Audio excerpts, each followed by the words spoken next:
బ్రహ్మశ్రీ పేరాల భరత శర్మ గారు కాదంబరి రసజ్ఞత 9వ భాగం 21/4/24 కాదంబరి కథాతత్వాన్ని గురించి మనకి ఎన్నో విధాలుగా చెప్పారు, చాలా చెప్పారు. అంతలోనే ఉందలో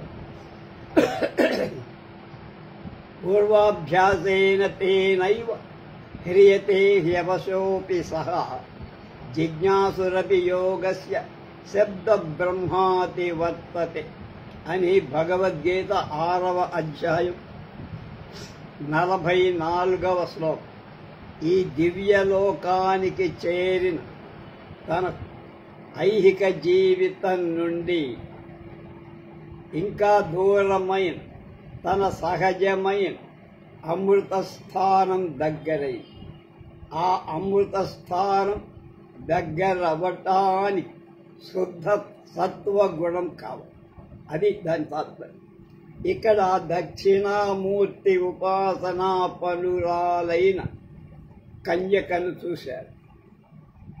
ప్రతిపన్న పాశుపతవ్రతాం కన్యకాం దదర్శ. ఆమె తత్ అమృత స్థానమైన హేమకూటం లేక మేరు శిఖరంలోని కాదంబరీ రూపమైన అమృత స్థానానికి చేరటానికి కారణం హేతువై మూలాధార స్వాధిష్టానాల పైన అగ్నిమండలం, మణిపూర అనాహతాల పైన సూర్యమండలం, విశుద్ధి ఆజ్ఞాచక్రాల పైన అమృత స్థానమైన చంద్రమండలం ఉంటాయి. సుషుమ్నా నాడి స్వాధిష్టాన అగ్ని దీప్తిని ఈ షట్కమలాల నుండి 6 కమల దారంలాగా వేధిస్తూ అమృత ధారాస్థానమై సహస్రారానికి తీసుకుపో. అక్కడ ఈ అగ్ని యొక్క వేడి అమృత వృష్టి వలన శమిస్తుంది. ఈ వృష్టి వలన కలిగిన శీత ఆధిక్యం ఈ అగ్ని వలన శాంతిస్తుంది. కనుక సమశీతోష్ణమై ప్రాణులకు సుఖం కలిగిస్తుందని కామకళా విలాసం అనే పుస్తకంలో చెప్తుంది. కనుక చంద్రాపీజుడికి మూలాధారం ఎక్కడ? ఉజ్జయిని సొంత ఊరు. స్వాధిష్టానం సువర్ణపురం.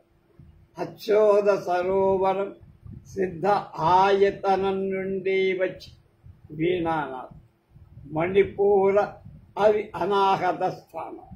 కనుక గంధర్వలోక వృత్తాంతం 14 గంధర్వ కులాల జ్ఞానం అమృత సముత్పన్నమైన కాదంబరి యొక్క ఉనికిని గూర్చిన జ్ఞానం అతడికి కలిగింది. మరి ఎవరి వల్ల? మహాశ్వేత. కనుక అదే సూర్యమండ జ్ఞానానికి ప్రతి. హేమకూటంలో కన్యాంతపురం చేరటం అది ఆజ్ఞా విశుద్ధి చక్రాలను చేర. అక్కడ సహస్ర దళ పద్మాలలోని అమృత బిందువే కాదం. చంద్రాపీజుడు అక్కడ కాదంబరి దేహ ప్రభా సంపర్కం చేతని సురత సమాగమ సుఖాన్ని, ఒక దేహాన్ని తాకితేనే వాడికి సురత సుఖం దొరికి అమృత స్థానమైన కాదంబరి స్వాధిష్టాన అగ్ని అయిన చంద్రాపీజుని సంయోగంలో సమశీతోష్ణమైన బిందు స్థానంలో సర్వాత్మన ఐక్యతను భజించింది. దర్శనాదారభ్య శరీరస్యాప్యయమేవ మే ప్రభు అని కాదంబరి మహాశ్వేతతో అన్న మాట మనం అర్థం చేసుకోమంటున్నారు పేరాలవ. చంద్రాపీజుడు కిన్నర మిథునాన్ని చూసి జంటని ఉద్విగ్నుడయ్యా. ఇది ఇంద్రియ ప్రకోపం. అది ప్రజ్వలించిన అగ్ని. అది స్వాధిష్టానంలో అంటే సువర్ణపురంలో చంద్రాపీజుడి స్థితి. కిన్నెర మిథుర దర్శనంచే జ్వలించిన దర్శనాగ్ని నిర్మానుష్యమై అరణ్యంలో పడి కైలాసగిరి ప్రాంతాన్నిచ్చే. ఇంతవరకు ఆ అగ్ని యొక్క తపన, ఉష్ణం యొక్క ఆధిక్యం తీవ్ర స్థాయిలో. ఈ ఉష్ణ ఆధిక్యం చేత ప్రాణాలు ఎండిపోతాయి. దీనికి ఉపశాంతి కావాలి. దానికై వెదకటానికి ప్రారంభించి అలాంటి వట్టి జలం కోసమే చూసి, కానీ అతనికి వట్టి జలం కాదు, సిద్ధ జన స్పృష్టమై జలం పుష్కలంగా ఉన్న అచ్చోద సరోవరమే లభించి ఆ సిద్ధులు, అక్కడ ఉన్న సిద్ధులు పరమహంస షట్కమలాల మధుపానంచే ఆనందాన్ని భజిస్తున్న వాళ్ళు కాబోలు. బాలుడు ఆ విషయాన్ని ధ్వనింపచేస్తున్నాడా అన్నట్లు ఒక వాక్యం కసి. కమల మధుపానమత్పానాంచ శ్రోతృహారిభిః కలహంసానాం కోలాహలై ఆహూయమాన ఇవ. కమల మధుపానంచే మత్తిల్లిన కలహంసల మనోహరాలైన కోలాహలంచే ఆహ్వానింపబడుతున్నట్లుగా అతడు ఆ సరోవరం ప్రవేశించాడు. ఇక సరోవరం ఎలా ఉంది? మణిదర్పణమివ త్రైలోక్యలక్ష్మ్యా స్ఫటిక భూమి గృహమివ వసుంధరాదేవ్యా అవతారమివ జలాకారం గగనతలస్య చంద్రాతపమివ రసతాముపేత స్వచ్ఛతయా ముని మనోవృత్తిభిరివ సజ్జన గుణైరివ హరిణలోచన ప్రభారివ ముక్తాఫలాంశుభిరివ నిర్మిత సర్వదా సిద్ధవధూధౌత కల్పలతా వల్కల లతావల్కల పుణ్యీకృత కృతోదకం అలా ఉంది. ఆ సరోవర జలంలో ఆ అగ్ని యొక్క ఉష్ణాధిక్యం నియతం అవుతోంది. అంటే ఎప్పటికప్పుడు బ్యాలెన్స్ టెంపరేచర్. ఆ అగ్ని విశుద్ధి పొందుతోంది. ఇది దృష్టే అతి మనోహరమాహ్లాదక షట్ కమలాల మణిపూర స్థానం. చంద్రాపీజుడి ఇక్కడ విశ్రాంతి తీసుకొన్న శిలాతలం. దానిపై కమల దళాలతో ప్రస్థరం కల్పించుకొని కూర్చు. ఏదో నాదం వినిపిస్తుంది. ఇక్కడ ఇంద్రాయుధం చేత ఆ నాదం గ్రహింపబడి, ఆ గుర్రం తెలుసుకోండి ఎలా గ్రహింపబడింది.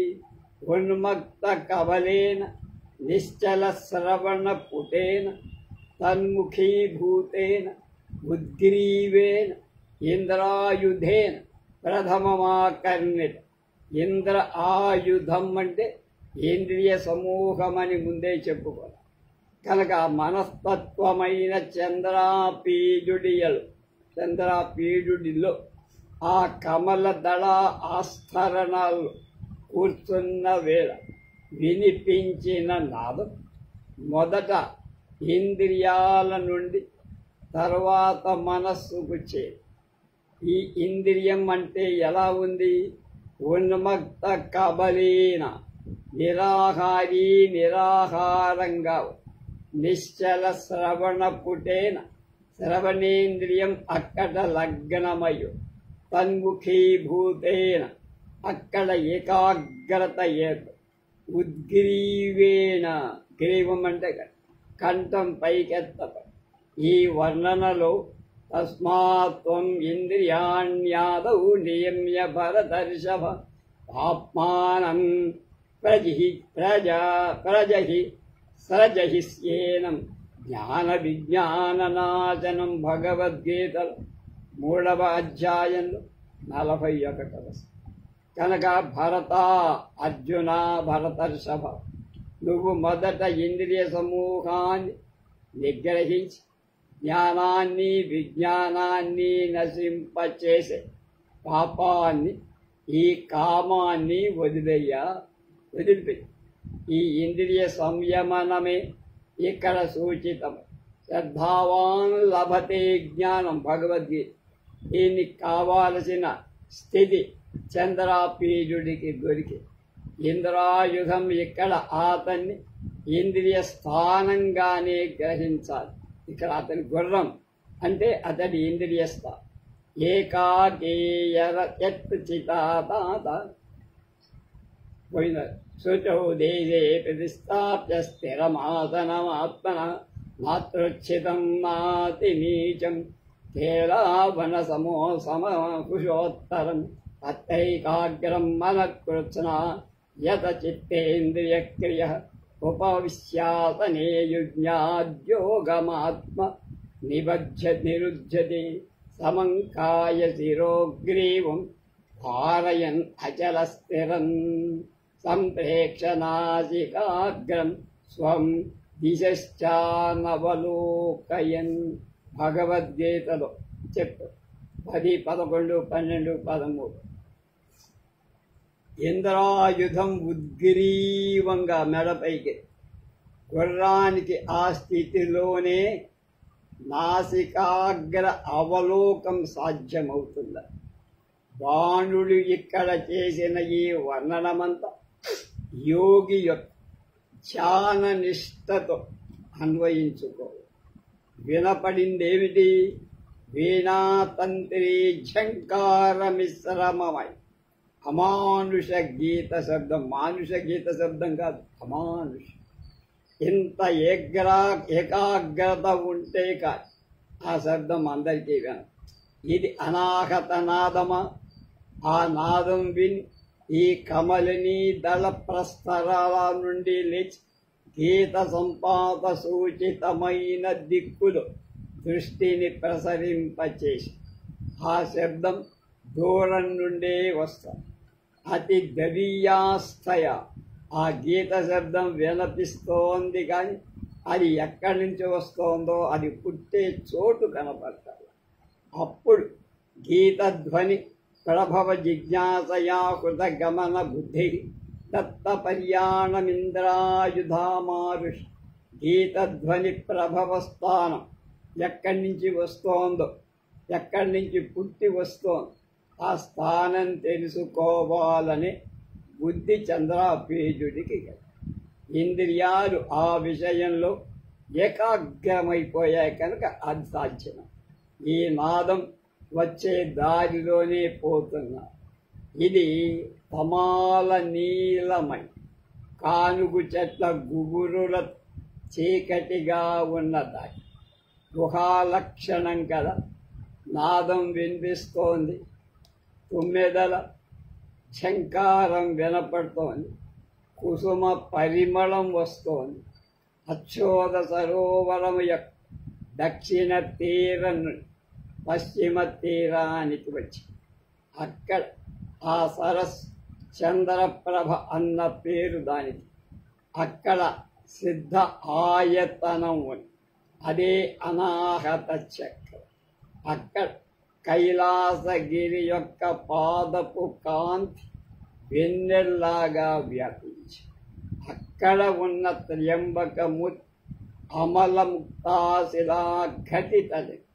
అక్కడ యోగిని దక్షిణామూర్తి ఉపాసనా పరురాలని. ఆమె పద్మాసనంలో ఉపరిచిత బ్రహ్మాసనం.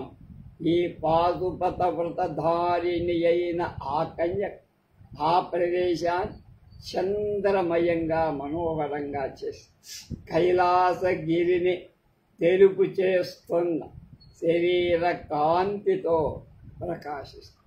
ఆ వర్ణనమంతా మూర్తీభవించిన సత్వలక్షణాల గురించి చెప్పు.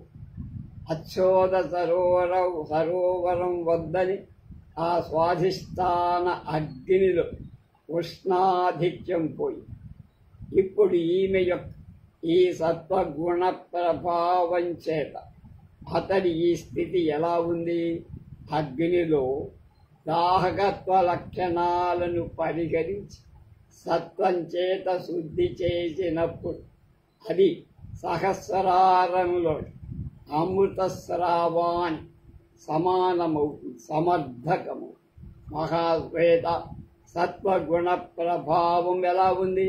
తపః ప్రభావ ప్రగల్భయ దృష్ట్యా సమాశ్వాసయతీయ యతీవ పుణ్యైరివ స్పృశంతి తీర్థజలైరివ ప్రక్షాళయంతి తపోభిరివ పావయంతి శుద్ధిమివ కుర్వాణా. తన తపఃప్రభావ ప్రగల్భమైన దృష్టితో సమాశ్వాసిస్తూ అతని పుణ్యాలు అతనికి చేరుస్తాయి. తీర్థ జలాలచే కడిగి వేస్తున్నట్టు తపస్సులచే పవిత్రుణ్ణి చేస్తున్నది, పాపక్షయం చేత శుద్ధి చేస్తున్నది. ఇది ఏం లక్ష్యం? దేనికి సూచన? నాదం ప్రాణాగ్ని సంయోగం వల్ల ఏర్పడు.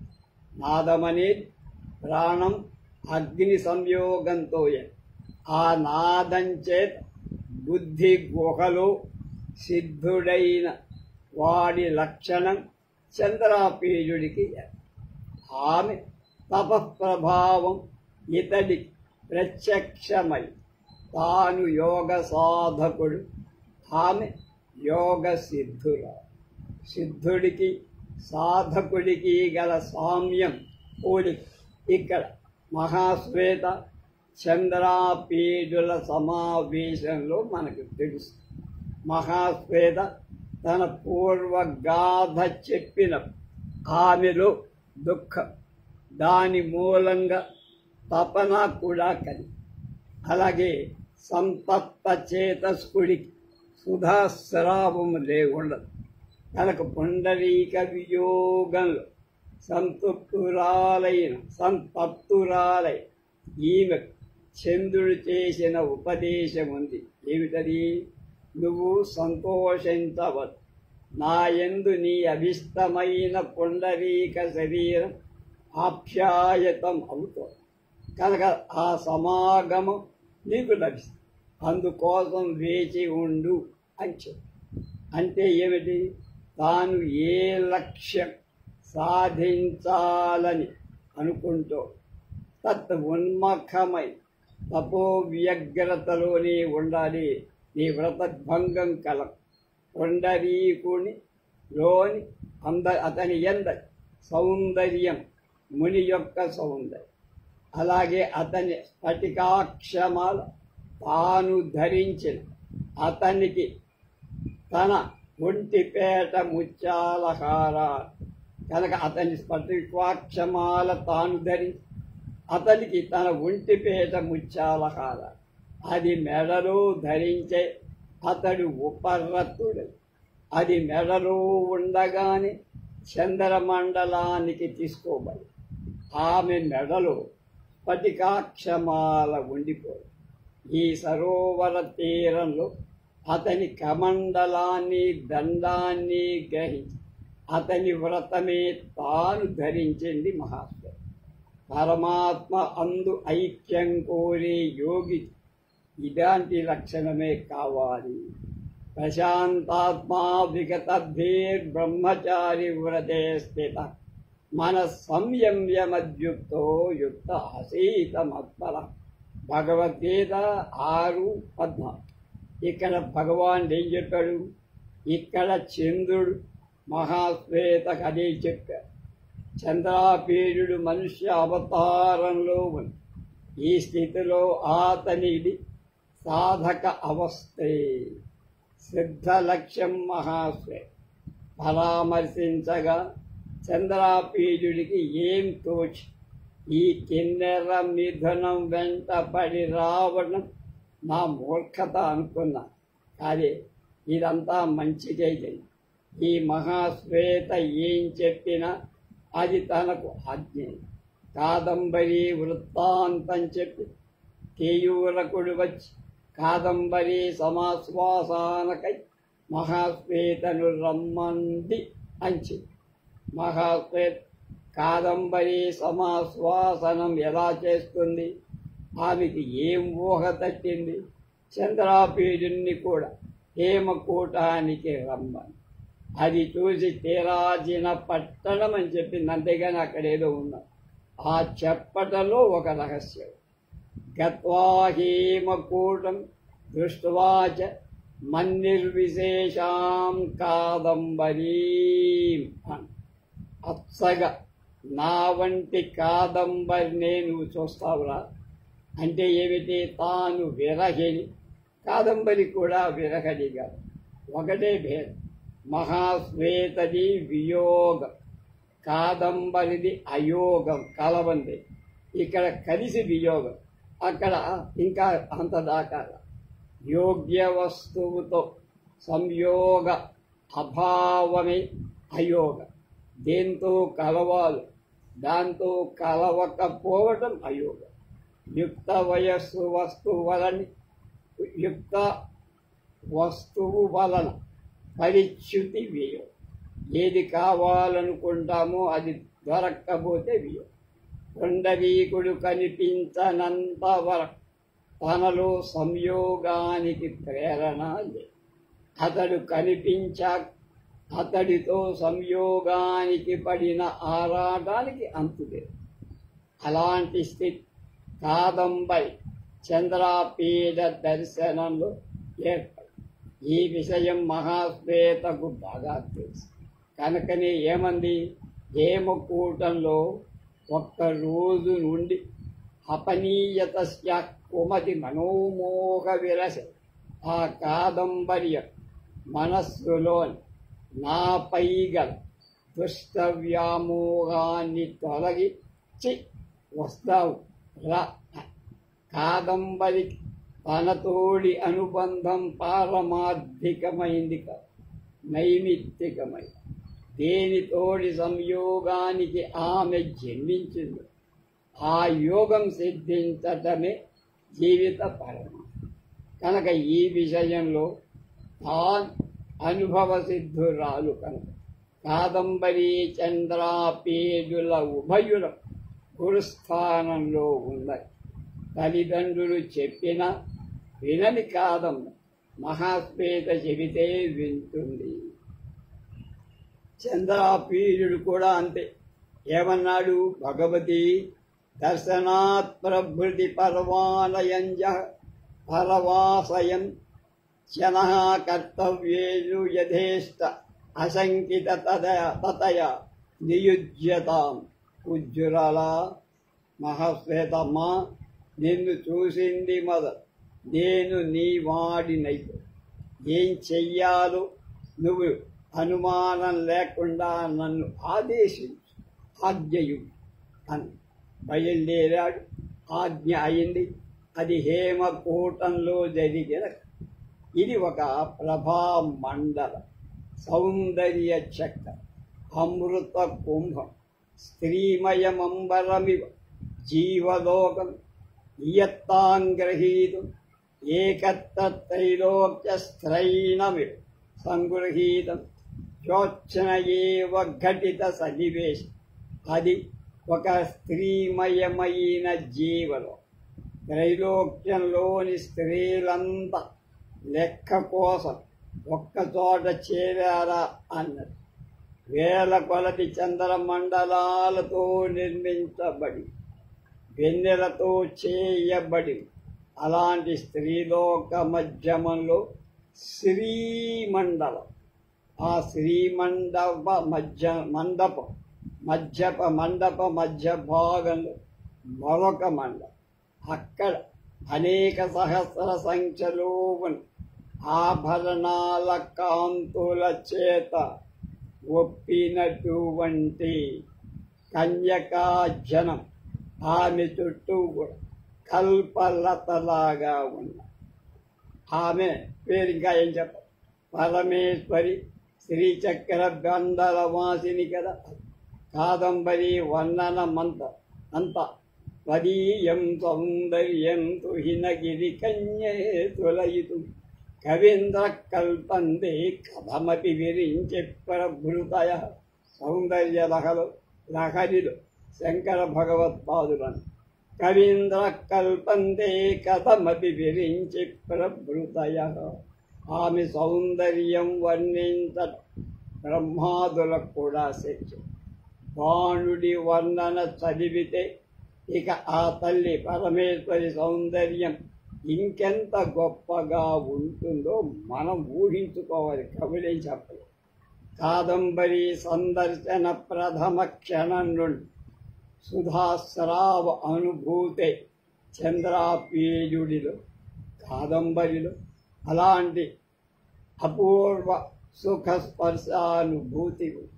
మహాశ్వేత కాదంబరి తల్లిదండ్రులను కలవటానికి వెళ్ళి అప్పుడు చంద్రాపీయుడు ప్రమదవనంలో క్రీడా పర్వతక మణిమందిరంలో విడిది చేసి కాదంబరి తన ప్రసాదంలో అతడు మణిమందిర శిఖరాన్ని అధిరోహించాడు. ఎక్కాడు.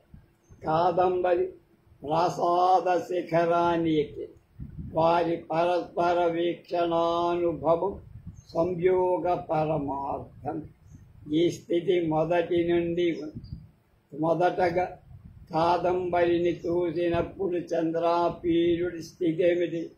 దృష్ట కాదంబరీ వదన చంద్రలేఖాలక్ష్మీకస్య సాగరస్య ఇవ అమృతం ఉల్లలాసహృదయ. చంద్రలేఖను చూసిన సాగరంలా సముద్రంలా ఈతడి హృదయం హృదయంలో అమృతం పొంగులు వారి. ఆమె దేహ ప్రభా సంపర్కం కూడా స్వరత సమాగమ సుఖాన్ని కలి. ఇక కాదంబరి దర్శనాదారభ్య శరీరస్యాయమేవ ప్రభు. చూసింది మొదట తన శరీరాన్ని సర్వాని అతడే ప్రభు. తండ్రి వద్ద నుండి పిలుపు రావటం మహాశ్వేత వెళ్ళాలి. మరి చంద్రాపీయుడిని ఎక్కడ ఉండాలని చెప్పాలి? ప్రమదవనంలో క్రీడా పర్వతక మణిమందిరంలో విడిది చేయించి. అది ఎక్కడ? సరిగా కన్యాంతపుర ప్రసాదానికి ఎదురు గవాక్షం నుండి కాదంబరి చూస్తూనే మణిమందిరంలో చంద్రాపీయుడు కొంతసేపటి ఉపవనాలోకనా కుతూహల లక్షీప్త చిత్తుడై క్రీడా పర్వత శిఖరం పైకి కాదంబరి చూసి మహాశ్వేత ఇంక రాల అనే వంకతో ఆమె కొరకు చూస్తున్నట్టుగా తాను తన సౌధ శిఖరం పైకి ఇక్కడ బాలుడు ఒక చిత్రమైన వర్ణన చేశాడట. శశిమండల పాండురేణాతపత్రేణ హేమదండేన నివార్యమాణ ఆతప. పొద్దుటి వేళ కనుక ఎండ కాస్త ఆ వెనుక ఆమె చంద్రమండలం వంటి గొడుగు పట్ట. అది ఆతపత్రం. దాని కాడ హేమదండంగా ఆ నివారింపబడుతున్న ఆతపం ఏమిటి? చంద్రాపీడ దర్శనం ప్రభృతి. కాదంబరి అంతర్గతంగా చెలరేగిన అగ్ని మన్మథ. ఇది చంద్రాపీయుడితో వచ్చి చూడంగా స్వాధిష్టానం నుండి దాహకత్వ లక్షణం బయల్దే మహాశ్వేత యొక్క సిద్ధాయతనం శుద్ధి పొందిన అగ్ని. మామూలు అగ్ని కాదు, అది యోగ సంబంధం. అట్లా ఉంచుదాం దాన్ని.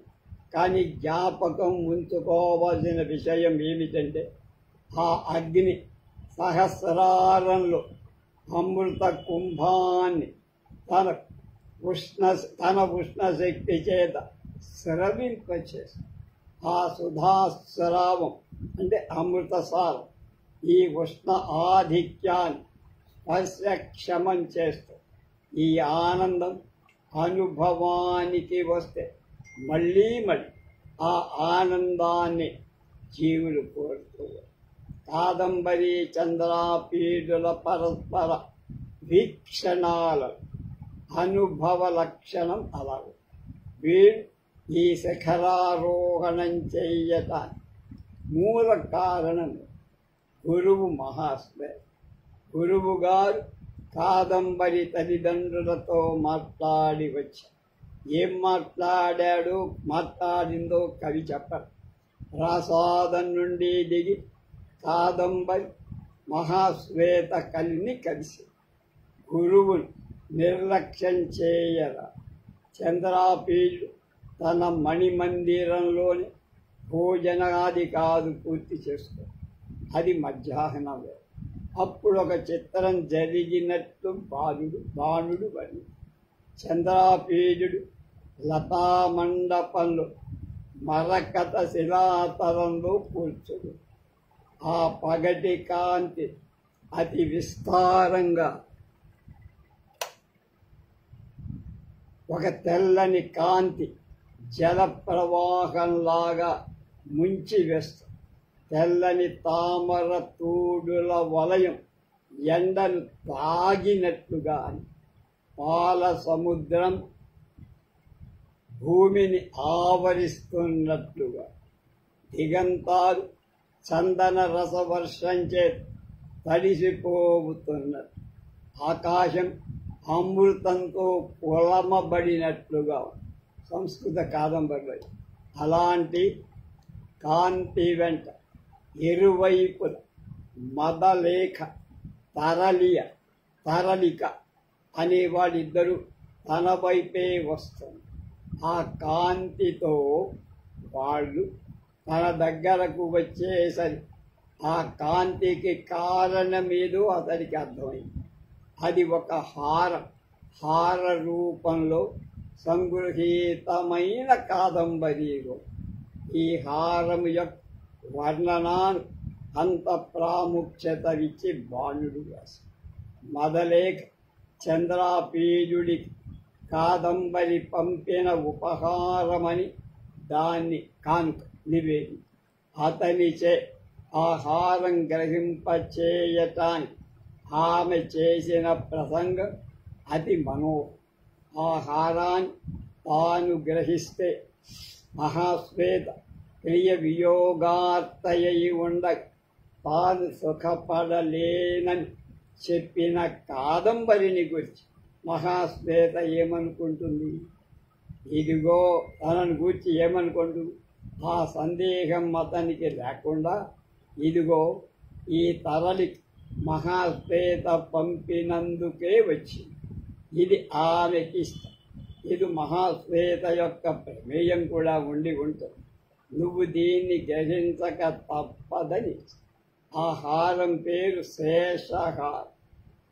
పాల సముద్రాన్ని చిలికినప్పుడు రత్నాలుచ్చి అందులో ఒక్కటి మాత్రం మిగిలిపోయింది. ఎవరి కంటా కూడా పడ. ఆ శేషమే ఈ హార శేషం. విష్ణువు కంటబడితే కౌస్తుభాన్ని వదిలి దీన్నే సాగేసి తాను పెట్టేసుకుంటారు. అంత అట్రాక్షన్ అన్నమాట. ఇక ఆహార వర్ణనాన్ని పరిశీలిస్తే ఆహారం కాదు హారం వర్ణం.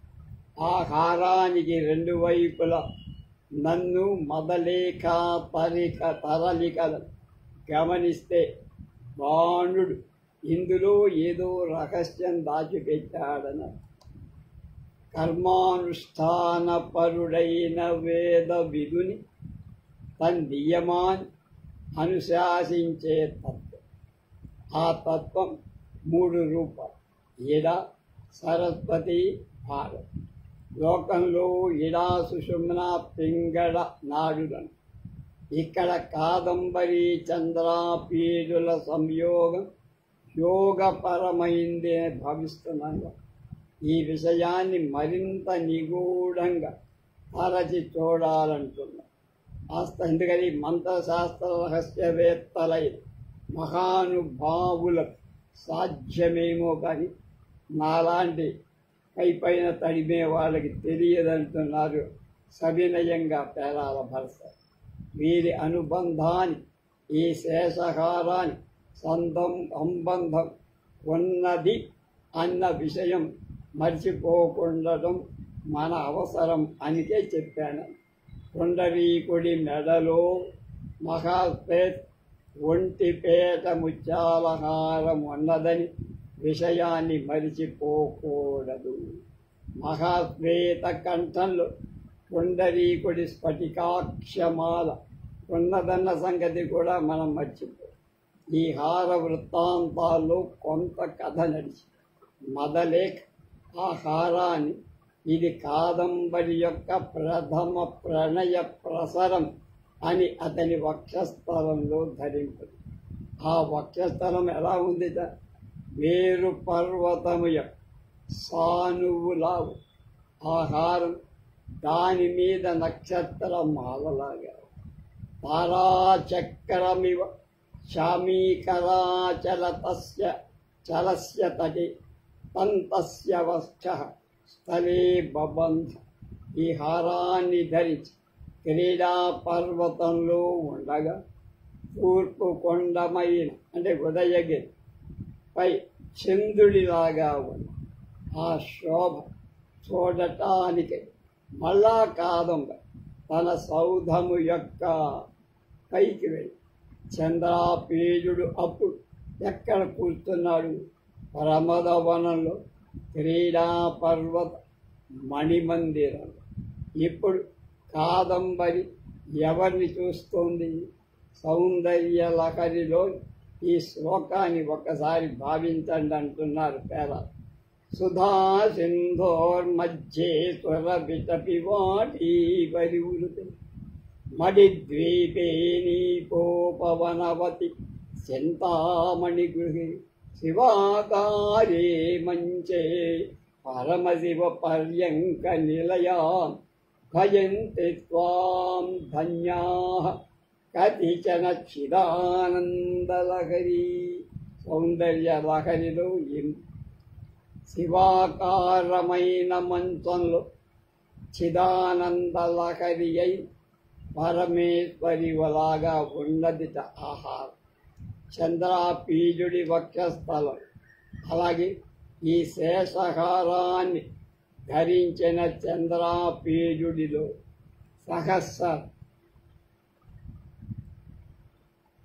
సహస్రారంలోని బిందుస్థానంలో ఉన్న సౌదాఖ్యామై చిత్కళతో కూడి శివలక్షణం ఉంది కనుక చిదానంద లహరిలాగా అతడు. ఆ కాదంబరి ఎక్కడో లేదు, ఆ హారమే ఆమె హృదయం మనోహరం. హిమగృహం మన్మథార్ప అయివన్ కాదంబరి చూడటానికి కేయూరకుడి వెంట రెండవసారి వచ్చే చంద్రాపీజుడు ఆమెను చూసినప్పటి వర్ణన ఇక్కడ మనం గుర్తుపెట్టుకోవాలంటున్నారు పేరాలు. ఆమె మన్మథ భావాలు ఎంత ఉద్దీపాలుగా ఉన్నావు గాని ఆమెయే మన్మథ జననిలాగా ఉంది. బాల కన్యక అయిన బాలాం మన్మథ జననీంచ మృణాళిని అభ్యర్థిత తుషార స్పర్శాంచ అని వర్ణనతో ముగించి. బాల అంటే కన్యాని, కన్యా మన్మథ జనని ఎలా అవుతుందయ్యా అంటే మన్మథ ఉద్దీపనం కలిగించే లక్షణం చే మన్మథ జనని అయింది. విరోధాభాస అలంకారంతో ముడేసి బాలాం మన్మథ జననీ అనటంలో బాండ్ నిగూఢంగా ఆమె వర్ణనలలో తాను చూపే తత్వలక్షణ స్మరింపచేయటానిక అన్నట్లుగా శ్లేషను ఉపయోగం. ఇది మనం ఆలోచించాలి. ఈ వర్ణనలో ప్రధానంగా కాదంబరిలో శృంగార రస పరిపూర్ణత్వాన్ని కవి చెప్పి, అలాగే చంద్రాపీజుడికి మన్మథార్త అయిన ఆమె అలాంటి శృంగార పరిపూర్ణగాని భావితం అవటమే పరమ. కనుక అమ్మవారిని గురించి కూడా శృంగార రస సంపూర్ణాయై నమః, హరనేత్రాగ్ని సందగ్ధ కామ సంజీవనౌషధ్యై నమః అంటారు. అంటే దాని మంత్ర సహస్రన. అంతే ప్రస్తుత శృంగార రసాన్ని పంచకమై భావన కాదు. కాదంబరిలో కదంబ వనవాసి అయి అంబలక్షణ వాంగమాత్రంగా కూడా స్పష్టంగా విరోధాభాసాలంకారాన్ని ఆశ్రయించి స్ఫురింపచేశాడు అనటంలో దోషమేం లేదని నా మనవి అంటుంది. బలాం మన్మథ జననీమని ప్రత్యేకంగా చెప్పేశాడుగా. మృణాళిని మభ్యచిత తుషార స్పర్శాంచ అని కూడా మళ్ళా ఆ శృంగార భావాన్ని పూరింపజేస్తుంది. కథను ఈ పరమార్థానికి తీసుకుపోవటానికి బాణుడు చంద్రాపీయుడు జీవలక్షణ వర్ణన నుండి అతని పరిణతాకారం అభివర్ణించి వివిధ దశలను అతని చంద్రప్రభ, చంద్రకళ, చంద్రజ్యోత్సన, చంద్ర సుధాలేపన, లక్షణ స్ఫురణ, ప్రాకట్యంగల ఉపమానాలు, ఉత్ప్రేక్షలు, రూపకాలను గుర్తించగలరు. బాలుడు అనేక వర్ణనలు, అనేక అలంకారాలతో కూర్చటం అనేది. కానీ కథా సంబంధి అయిన విషయం అతడు స్పష్టాలైన స్ఫూర్తులతో నింపాడు. తారాపీజుడు గర్భభర అలసయైన తన రాణిని, అంటే చంద్రాపీజుడి తల్లి, ఆమె కడుపుతో ఉంది. ఆసన్న పూర్ణచంద్రోదయామివ పౌర్ణమాసీ నిశ, పూర్ణచంద్రుడు ఉదయింపనున్న పున్నమరాత్రి వంటి దానిగా చూడాలని ఉపరాధపడి ఆయన కల వచ్చింది. ఏముందందులో? విలాసవత్యాహ ఆనని సకల కళాపూర్ణమండల శశినం ప్రవిశంతమద్రాక్షి. విలాసవతి ముఖంలో సకల కళాపూర్ణమండలుడై చంద్రుడు ప్రవేశించటాన్ని ఆయన కలలో చూసి, ఇక్కడ ఒక విషయం మనవి చేస్తున్నారంటున్నారు భరత శర్మాజీ. కళాపూర్ణమండలు అంటే అన్ని కళలతో నిండిన వాడేనే. మరి సకల కళాపూర్ణం అనే మాట ఎందుకన్నాడు? నిష్కలుడైన చంద్రుడు సాక్షాత్ పరబ్రహ్మ, నిర్గుణుడు. సకలుడు సగుడు, నిర్గుణ బ్రహ్మజ్యోతనుడై చంద్రుడు కళాపూర్ణుడు. సకల కళాపూర్ణుడు మాయ ఆవరణంలో వస్తే సగుణుడు. అందుచేత ఇక్కడ సకల కళాపూర్ణ మండలం. విలాసవతి గర్భవతి అవటం ఎలా ఉంది? సరస్సులో చంద్రబింబం ప్రతిఫలించినట్టు.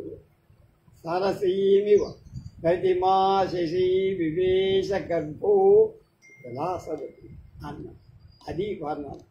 ఈ లోకోత్తరమైన ఈతని కాంతి జన్మాంతర సిద్ధమై పూర్వజన్మ నుంచి వస్తారు.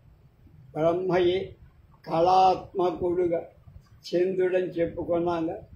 ఈ తత్వాన్ని వెల్లడి ఉపమానం ఈతడి జన్మ ప్రకారం బాలుడు ఎరమ్మదమివ మేఘమాలా సకల లోక ఉదయానంద కారిణ విలాసవతి సుతమసు నీలతో యదమధ్యస్థ అయిన విద్యుల్లేఖతో సామ్యం పోలిక గమ సుఖనాసు శిశువు యొక్క లక్షణాన్ని పేర్కొన్నప్పుడు ముందు చంద్ర లక్షణాన్ని కనిపించాడు. విద్యావంతుడైన చంద్రాపీడుణ్ణి చూసి పౌరజనం నమస్కరించడం ఒక మంత్రాధిదేవతకు చేసిన నమస్కారంలాగా ఉన్నాను. నమోస్మై రూపాంతరధారిణి భగవతి చంద్రాపీడ ఛద్మనే పుండరీకాక్ష. యువరాజుగా పట్టాభిషిక్తుడైన మేరు శృంగాన్ని చంద్రుడిలాగా చంద్రాపీడు బంగారు సింహాసనాన్ని అధిరోహించాడని చెప్పి కాంచనమయం శశీవ మేరు శృంగం చంద్రాపీడ సింహాసనమారులో. ఈతడు దిగ్విజయ యాత్ర పూర్తి చేసి సువర్ణపురం నుండి ఏకాకిగా చేసిన ప్రయాణం ఎలా ఉంది? ఉత్తరేణ సువర్ణపురం సీమంతలేఖా పృథివ్యా సర్వజనపదానాం తతః భరతో నిర్మానుష్యం అరణ్యం తచ్చాతిక్రమ్య కైలాసగిరి ఇది. కైలాసగిరి అరణ్యం సువర్ణపురం, సువర్ణపురం నుంచి అరణ్యం, అరణ్యం నుంచి కైలాసం. మళ్ళా తిరిగి వచ్చేప్పుడు అదే దోవ. కైలాసగిరి అరణ్యం సువర్ణ కనుక వచ్చిన దారంతా శూన్యారణ్యం చండికా మందిరం అటు నుంచి ఉజ్జయిని వైపు ప్రయాణం. తాను ఏ రోజున అచ్చోద సరోవరం చేరాడు అక్కడ తన సేన అంతా వచ్చి ఆ మరుసటి రోజు ఉదయం కేయూరకుడు తన కోసం వస్తాడు. కేయూరకుడి వరం కాదంబరి అవస్థ తెలుసుకొని తాను హేమకూటానికి బయలుదేరి ఒకసారి పత్రలేఖను కూడా తీసుకుంటాడు. పత్రలేఖ కాదంబరి కోరికపై హేమకూటంలోనే ఉండేట్టుగా చేసి చంద్రాపీడుడు ఒక్కడే తిరిగి. ఈ రాకపోకలలో రహస్యం ఏమిటంటే మహాశ్వేతకు తెలుసు, మిగతా వాళ్ళకు తెలుసు. సంయోగానంతరం వియుక్తులైన వాళ్లలో పునః సంయోగాభిలాష నిరంతరంగా తీవ్రంగా ఉంది. స్వాధిష్టానంలో అగ్ని, సహస్రారంలో సుధాస్రావాన్ని కలిగి ఇక్కడ ఆ సంయోగంలోని సుఖచ్యుతి కాదంబరి సహించి వియోగం చేత సంత దేహమందు అగ్ని 3 స్థానాల్లో ఉంది. జ్ఞానాగ్ని, దర్శనాగ్ని, కోష్ఠాగ్ని.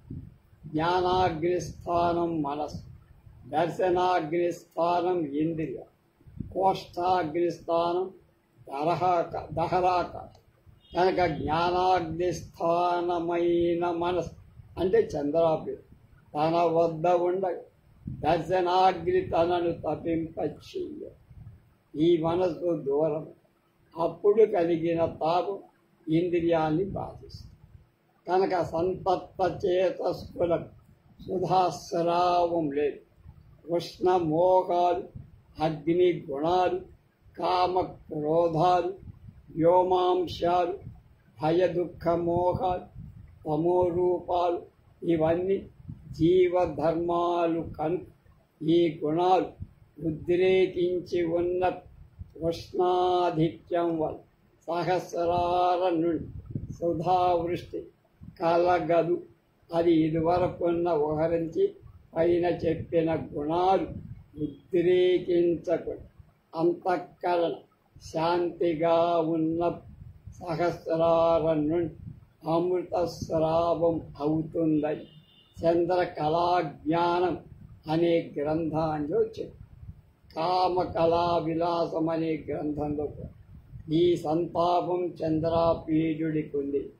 వియోగంలోని ఈ తాపాన్ని ఉపశమింపాలంటే అంతఃకరణాన్ని తపస్సు చేత నియమించుకోవాలి.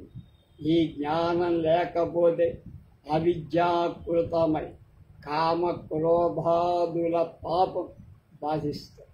వెంటనే చంద్రాపీడు హేమకూటానికి వెళ్ళి తన ఇంద్రాయుధం ఎక్కే వెళ్ళాడు. పత్రలేఖను కూడా తీసి కాదంబరి అస్వస్థ గురించి చంద్రాపీడుడు వేసిన ప్రశ్న కామరతి నిమిత్తీకృత్య ప్రవృత్తోయం అవిరళ సంతాప తీవ్రో వ్యాధి. ఇక్కడ వ్యంగ్యంలో చెప్పారు. కామరతి వలననే ఈ సంత మరి వేరు అరతి ఏం లేదు. ఆమె హిమగృహంలో ఉండాల్సిన అవసరం చంద్రాపీజుడు సందర్శన యోగం చేత కలిగి అప్పుడు కాదు. కాదంబరి మహాశ్వేతను గురించి చేసిన ప్రతిజ్ఞ కుమతి మనోమోహ విలసిత తన చిత్తభ్రాంతి విలసితమని ఆమెకు తెలిసి రాల.